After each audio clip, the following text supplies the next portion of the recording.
In the hangar, the guys were trying to sleep, cleaning their weapons for the last time. Writing letters was a big thing, of course. There was a poker game going that I think had started as soon as we got there and never stopped. People would get out and someone else would get in.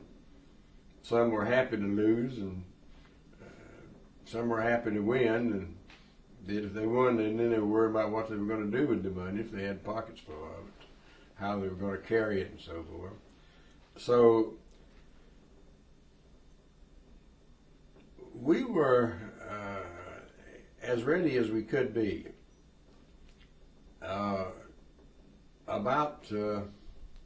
This was the evening before. I think we must have started loading up about 6 or 7 o'clock.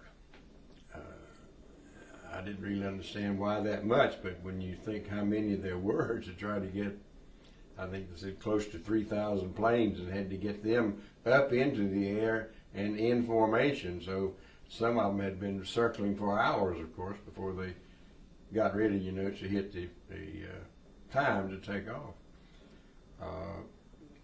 So when we got it, we moved out to the plane, took all of our equipment, of course, got it on.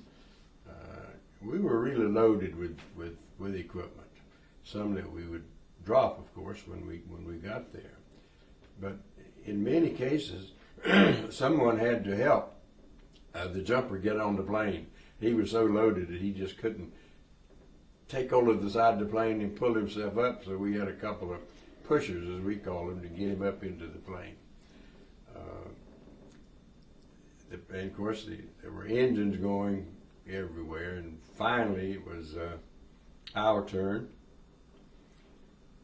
Just before that, we heard a big explosion, and we didn't know what then, but we found out that in one of the other units, an individual had dropped a gammon grenade in the plane, and it went off and injured, I guess, about everyone in the plane except one guy. And somehow he got out and managed to run to another plane and get in it and took off, and then he was killed the first day.